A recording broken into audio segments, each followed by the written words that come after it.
Welcome to our melting pot.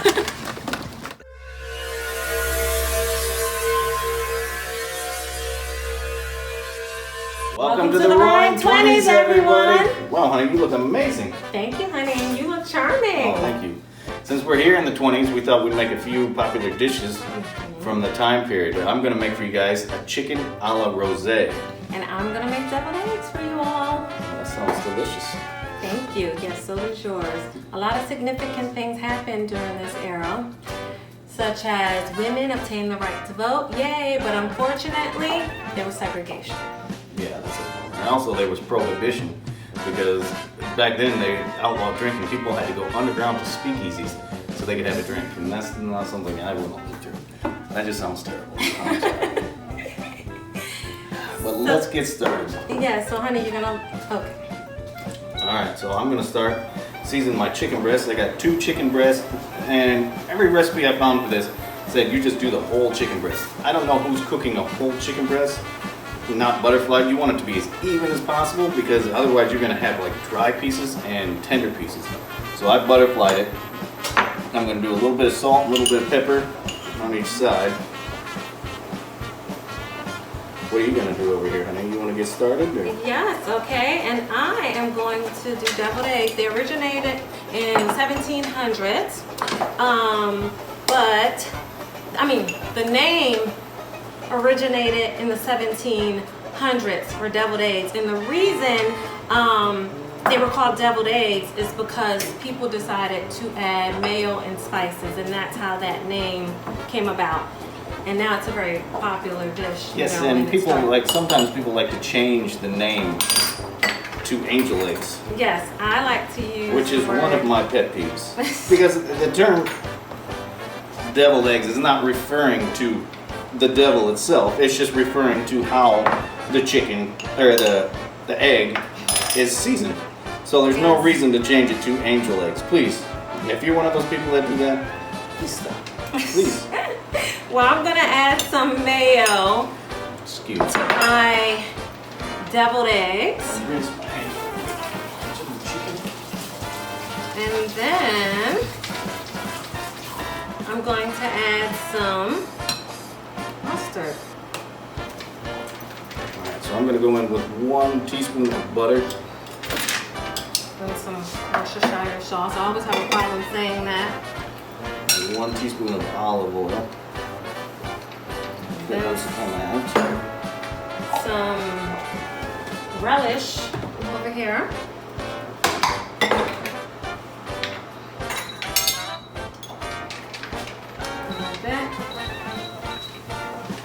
First thing I want to do is I am going to brown this chicken on both sides. And this, we'll brown it on both sides. We'll take it off of here, and then we'll kind of make our gravy out of some rosé wine from France. And if you want your filling for your deviled eggs a little bit sweet, I guess go according to your taste. Well, I'm gonna add a little bit of sugar to give it that sweet taste. Oh boy. She loves the sweets. Too many sweets. Yes. But that's okay from time to time, as long as you don't overdo it. That is my weakness. Okay. Now I have this all mixed up. Mash it up real well. Have all the ingredients that I usually like to put in here. And if you want to add, if you want it a little spicy, you can put some hot sauce in it, but I prefer not to put hot sauce in mine. Okay, this is looking good. When you put these chicken breasts in here, you do not want to touch them too much. You want to get some color on each side, on one side before you flip it. And then once you flip it, leave it. Let it sit for about 2-3 minutes. And then we're going to pull them off, put them on a plate. We're just going to let them sit for a few minutes. See this mixture, everyone? That looks good. Thank you. Now paprika, are you using any paprika in there? Well, at the end, once I fill the eggs up, fill the yolk into the egg, then I'm going to sprinkle it with some paprika on the top. And then that's it. Quick and easy. A lot of people like to use it for appetizers, family gatherings. This is one of those things that can go with just about any meal. Everybody likes, especially picnics. Yeah. Everybody likes deviled eggs in it. Yeah. It's just one of those things. So I just get a teaspoon, fill it up like that. We get the paprika. Just gonna do about 3. Fill about 3 of these up. And even some people like to put dried parsley on top. Sprinkle it with dried parsley. What about fresh parsley? Can you do fresh parsley? You can do that too. Well, I would hope so. Okay, let me get some smoked paprika. What are you gonna use to smoke? That's my favorite kind of paprika. Yes, mine too. First time I had it was with you, and I'm like, wow, there's no going back to the original paprika. Smoked paprika gives it that extra boost. You got that? So, okay, everyone. I'm not gonna fill all of these up right now, but I'll just show you all the 3. And That is pretty. thank you, honey. Put these to the side. Yeah, nice. Okay, now that the chicken has come on, see, it's just got a little bit of color on each side, and that's all we want. A little bit of color. Yes. And then you've got all this amazing fond in the bottom of the pan. And that is going to give us the base of our gravy, our sauce to go on top of the chicken. So what I'm going to do now is I'm going to put another tablespoon of butter in here and another tablespoon of olive oil and saute these onions down for a few minutes and then saute the garlic down. Just wait, I want to let this down. Can you grab me a napkin? Or a paper towel? I can. We'll let this sit in here for a minute. And eventually we're going to deglaze this and get all these good brown bits. All these bits on the bottom of the pan, that's flavor. That's that brown stuff, that is the flavor. You want that. Oh, yeah.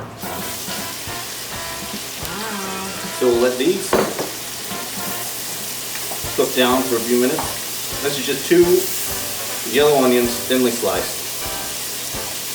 We're going to let those saute down for a few minutes. That smell is amazing. You know it.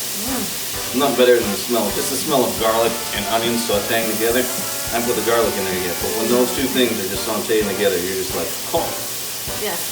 You know? And they get those brown, crispy bits just moving around in that chicken. That chicken juice. Yeah.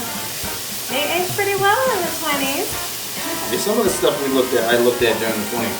The recipes was kind of weird. I mean, they had certain things. Everything seemed to be they wanted to put things in like Jello molds. Yeah. And I was like, why do they want everything to be in Jello molds? Right? It's just kind of like, ugh. Different. Yeah, very different. But you know, each area has its own, you know, their own unique way of cooking and things that are popular. And, Yeah. you know. Okay, the onions have been sauteing for about 4 minutes now. So now I'm just going to toss the garlic in here and let the garlic saute for a couple of minutes. Yum. Yum, yum, yum. Yes. You never go wrong with onions. Caramelized onions. Ooh, smell that garlic when it goes in. Ooh. Good with everything on top of just about any kind of meat. So we'll let the garlic cook down for a couple minutes. And I just keep moving it around because you don't want anything to burn. Last thing you want is burnt garlic flavor. Burnt garlic flavor is terrible. It's cooking fast. Now I'm going to add a little bit of flour in here. This is going to thicken it all up. And mix this around, get everything coated in this flour. Just about a tablespoon of flour. That way it thickens, so when we start adding the chicken stock and the rosé, everything will thicken up. I just love the name of this dish.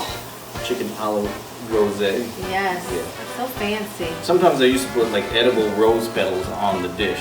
Like this was actually something they served at the Waldorf Astoria, I believe, in New York back in the 1920s.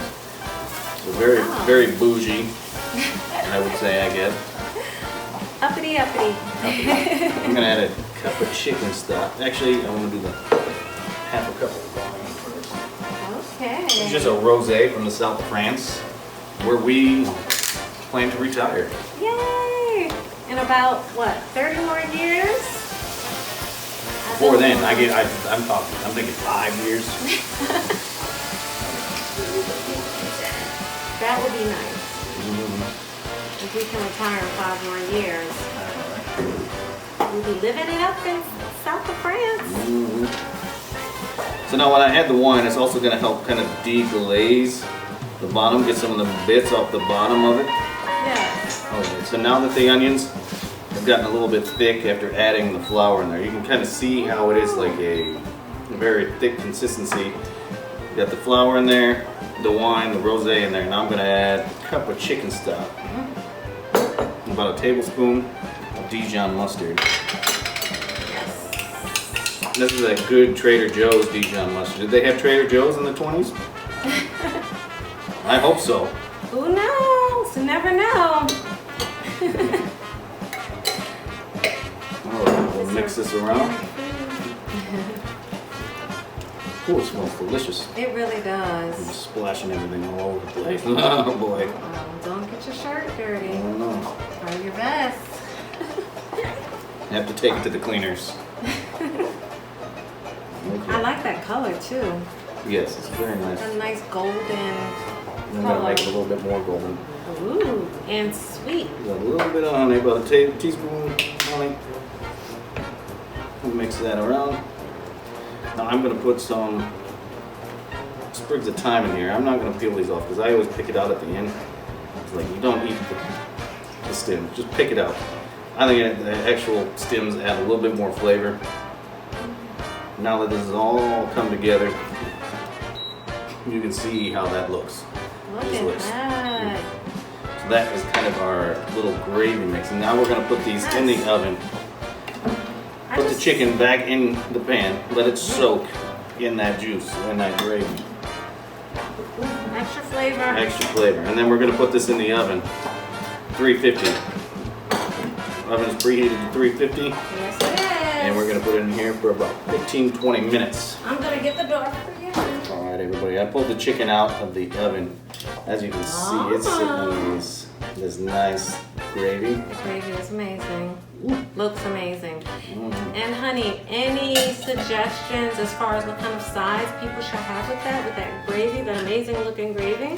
Yeah, I mean, I think it would be great on top of some white rice. Yes. Some wild rice or something like that. Ooh, wild rice. And then with the side, maybe mashed potatoes. You could do also like broccoli. That would be delicious. Oh, yes. Let's take a bite. Let's try this. I can't wait. 1920's chicken a la rosé. Ooh. Ooh, it's nice and tender. See, it's not overcooked. We butterflied it, so it's not overcooked. How's that taste? Good? Oh my gosh. It's very tender. Amazing. The wine, Get some of taste that. that. And all the alcohol cooks out. Yes, but it gives it that different. You want to try some of it? Sure. Come on down. Yeah, it gives it Now try this a very amazing different chicken. taste because it's a little bit sweet from the rosé. And those onions, the garlic. Delish. Good. I want to try one of these eggs. Yeah. I love deviled eggs. I'll let you Oh, honey. do the first one. I'm not trying to One toot my problem? own horn, but that's good. She makes really good deviled egg. Thank you, honey. That relish. And that smoked paprika. Good as just that. Yeah, Not good. so good. Okay, everybody. Yum, yum. Thank you so much for watching. We hope you enjoyed the Roaring 20s. Dylan, you want to come over this way? We hope you enjoyed the Roaring 20s. Next week we will bring you a different decade, and we hope to bring you different countries, travel all around the world. Eventually, yes. A couple that cooks the world. Yes. All right, we love you Thank guys. you. Thank you. Hit the like button, hit subscribe. Bye.